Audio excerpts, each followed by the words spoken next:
English sentence is divided into 3 parts, just like hamburger. I have some good news. It's totally up to you. I have some terrifying news. It's totally up to you. My experience has been that my mistakes led to the best things in my life. We will recover. We will learn from it. We will grow more resilient because of it. And as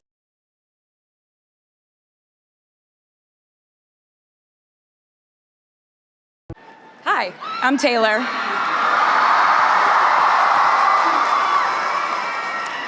Last time I was in a stadium this size, I was dancing in heels and wearing a glittery leotard. This outfit is much more comfortable. As for me, I'm 90% sure the main reason I'm here is because I have a song called 22.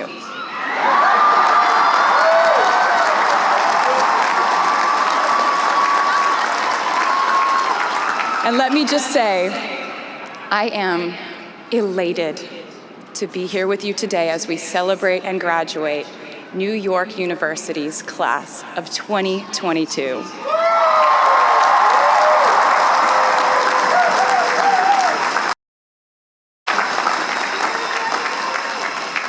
Not a single one of us here today has done it alone. We are each a patchwork quilt of those who have loved us, those who have believed in our futures, those who showed us empathy and kindness, or told us the truth, even when it wasn't easy to hear. Those who told us we could do it when there was absolutely no proof of that. Someone read stories to you and taught you to dream and offered up some moral code of right and wrong for you to try and live by. Someone tried their best to explain every concept in this insanely complex world to the child that was you as you asked a bazillion questions, like, how does the moon work? And why can we eat salad but not grass? And maybe they didn't do it perfectly. No one ever can. Maybe they aren't with us anymore. In that case, I hope you'll remember them today. If they are in this stadium, I hope you'll find your own way to express your gratitude for all the steps and missteps that have led us to this common destination.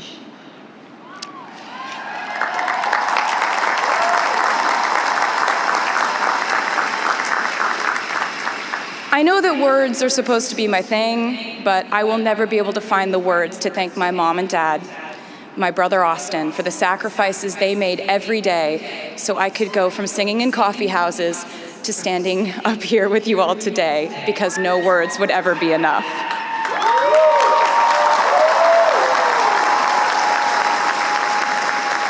To all the incredible parents, family members, mentors, teachers, allies, friends, and loved ones here today who have supported these students in their pursuit of educational enrichment, let me say to you now, welcome to New York.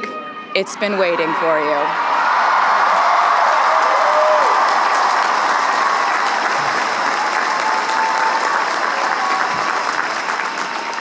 I'd like to thank NYU for making me, technically, on paper at least, a doctor.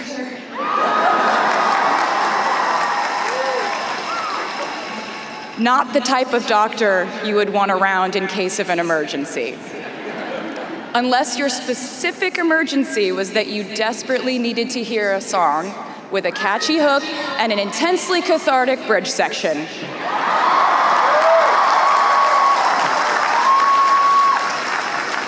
Or if your emergency was that you needed a person who can name over 50 breeds of cats in 1 minute. I never got to have a normal college experience, per se. I went to public high school until 10th grade, and then finished my education doing homeschool work on the floors of airport terminals.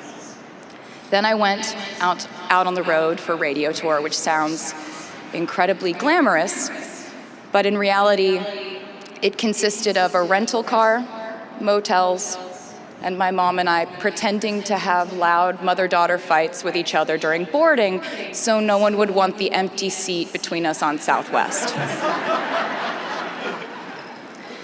As a kid, I always thought I would go away to college, imagining the posters I would hang on the wall of my freshman dorm.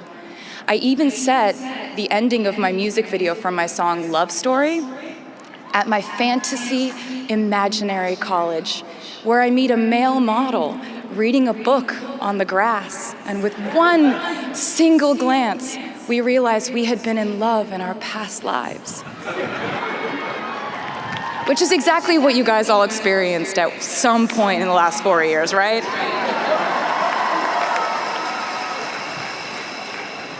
But I really can't complain about not having a normal college experience to you, because you went to NYU during a global pandemic, being essentially locked into your dorms and having to do classes over Zoom. Everyone in college during normal times stresses about test scores. But on top of that, you also had to pass like 1,000 COVID tests. I imagine the idea of a normal college experience was all you wanted too. But in this case, you and I both learned that you don't always get all the things in the bag that you selected from the menu in the delivery service that is life. You get what you get. And as I would like to say to you wholeheartedly, you should be very proud of what you've done with it. Today, you leave New York University and then go out into the world searching what's next. And so will I.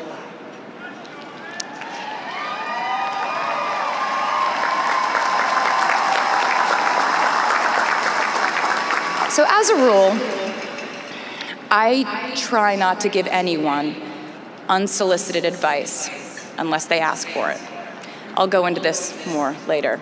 I guess I have been officially solicited in this situation to impart whatever wisdom I might have to tell you things that have helped me so far in my life. Please bear in mind that I in no way feel qualified to tell you what to do.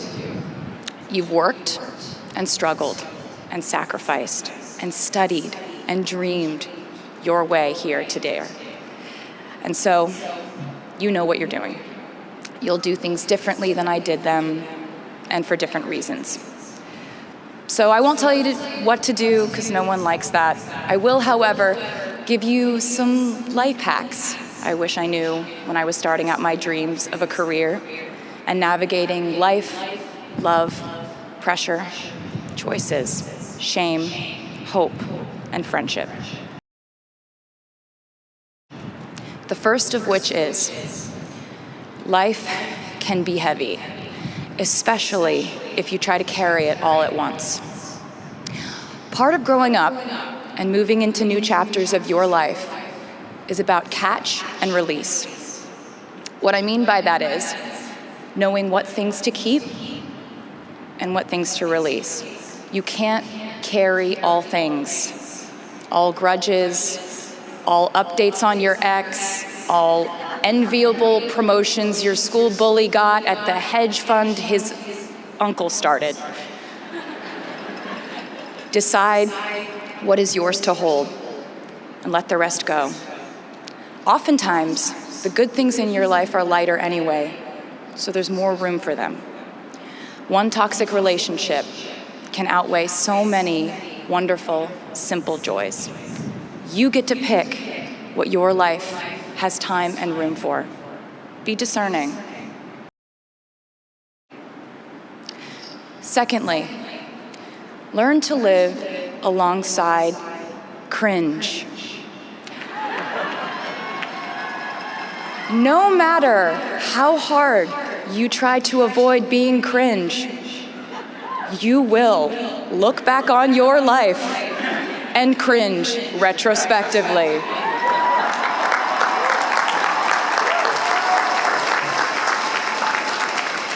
cringe is unavoidable over a lifetime. Even the term cringe might someday be deemed cringe. I promise you, you're probably doing or wearing something right now that you will look back on later and find revolting and hilarious. You can't avoid it, so don't try to. For example, I had a phase where, for the entirety of 2012, I dressed like a 1950s housewife. But you know what? I was having fun. Trends and phases are fun. Looking back and laughing is fun. And while we're talking about things that make us squirm, but really shouldn't, I'd like to say I'm a big advocate for not hiding your enthusiasm for things.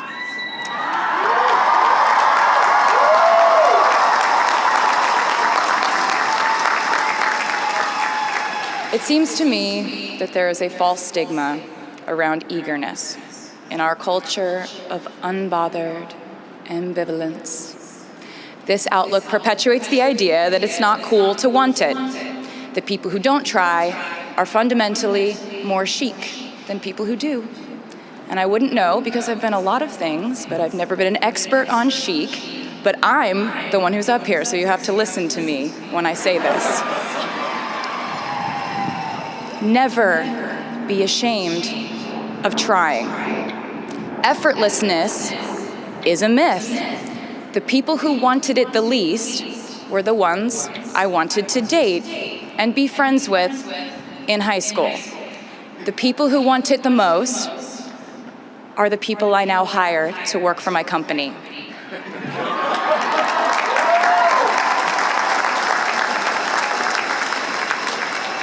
I started writing songs when I was 12, and since then, it's been the compass guiding my life, and in turn, my life guided my writing. Everything I do is just an extension of my writing, whether it's directing videos or a short film, creating the visuals for a tour, or standing on a stage performing. Everything is connected by my love of the craft. The thrill of working through ideas and narrowing them down and polishing it all up in the end, editing, waking up in the middle of the night, throwing out the old idea because you just thought of a newer, better one, or a plot device that ties the whole thing together. There's a reason they call it a hook. Sometimes a string of words just ensnares me, and I can't focus on anything until it's been recorded or written down. As a songwriter, I've never been able to sit still or stay in one creative place for too long. I've made and released 11 albums, and in the process, I've switched genre from country to pop to alternative to folk. And this might sound like a very songwriter-centric line of discussion, but in a way, I really do think we are all writers. And most of us write in a different voice for different situations. You write differently in your Instagram stories than you do your senior thesis. You send a different type of email to your boss than you do your best friend from home. We are all literary chameleons, and I think it's fascinating. It's just a continuation of the idea that we are so many things all the time. And I know it can be really overwhelming figuring out who to be and when, who you are now, and how to act in order to get where you want to go. I have some good news. It's totally up to you. I have some terrifying news. It's totally up to you. I said to you earlier that I don't ever offer advice unless someone asks me for it, and now I'll tell you why. As a person who started my very public career at the age of 15, it came with a price. And that price was years of unsolicited advice. Being the youngest person in every room for over a decade meant that I was constantly being issued warnings from older members of the music industry, media, interviewers, executives, and this advice often presented itself as thinly veiled warnings.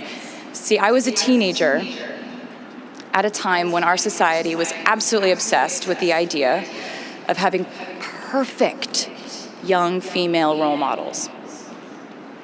It felt like every interview I did included slight barbs by the interviewer about me one day running off the rails. And that meant a different thing to every person who said it to me. So I became a young adult while being fed the message that if I didn't make any mistakes, all the children of America would grow up to be perfect angels. However, if I did slip up, the entire earth would fall off its axis, and it would be entirely my fault, and I would go to pop star jail forever and ever. It was all centered around the idea that mistakes equal failure, and ultimately, the loss of any chance at a happy or rewarding life. This has not been my experience. My experience has been that my mistakes led to the best things in my life. And being embarrassed when you mess up, it's part of the human experience. Getting back up, dusting yourself off, and seeing who still wants to hang out with you afterward and laugh about it, that's a gift.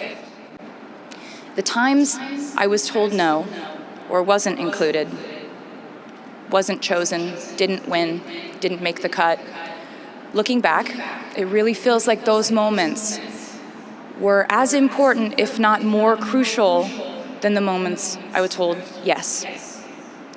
Not being invited to the parties and sleepovers in my hometown made me feel hopelessly lonely. But because I felt alone, I would sit in my room and write the songs that would get me a ticket somewhere else.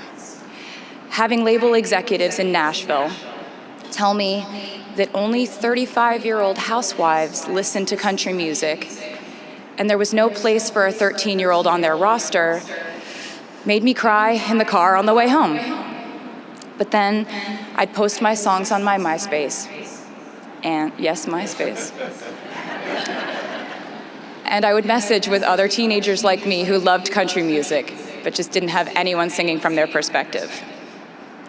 Having journalists write in-depth, oftentimes critical pieces about who they perceived me to be made me feel like I was living in some weird simulation.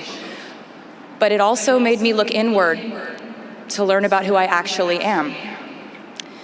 Having the world treat my love life like a spectator sport in which I lose every single game was not a great way to date in my teens and 20s. But it taught me to protect my private life fiercely. Being publicly humiliated over and over again at a young age was excruciatingly painful, but it forced me to devalue the ridiculous notion of minute-by-minute, ever-fluctuating social relevance and likability.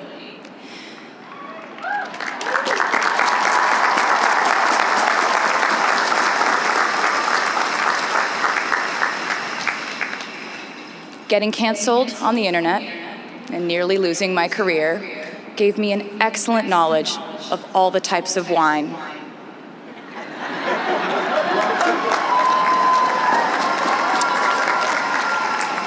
I know I sound like a consummate optimist, but I'm really not. I lose perspective all the time. Sometimes everything just feels completely pointless.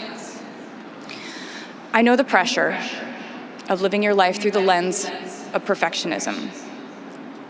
And I know that I'm talking to a group of perfectionists because you are here today graduating from NYU.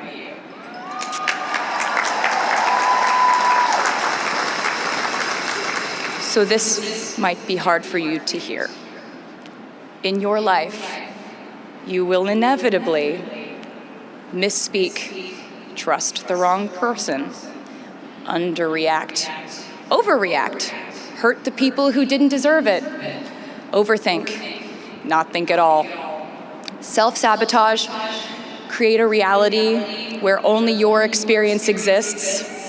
Ruin perfectly good moments for yourself and others.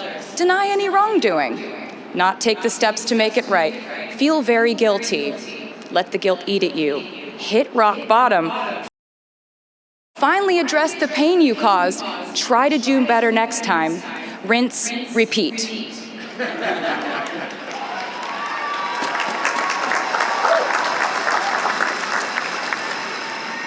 And I'm not gonna lie. These mistakes will cause you to lose things. I'm trying to tell you that losing things doesn't just mean losing. A lot of the time, when we lose things, we gain things too. Now you leave the structure and framework of school and chart your own path. Every choice you make leads to the next choice, which leads to the next, and I know it's hard to know which path to take. There will be times in life where you need to stand up for yourself. Times when the right thing is actually to back down and apologize. Times when the right thing is to fight. Times when the right thing is to turn and run. Times to hold on with all you have. And times to let go with grace. Sometimes the right thing to do is to throw out the old schools of thought in the name of progress and reform. Sometimes the right thing to do is to sit and listen to the wisdom of those who have come before us. How will you know what the right choice is in these crucial moments? You won't. How do I give advice to this many people about their life choices? I won't. The scary news is, you're on your own now. But the cool news is, you're on your own now.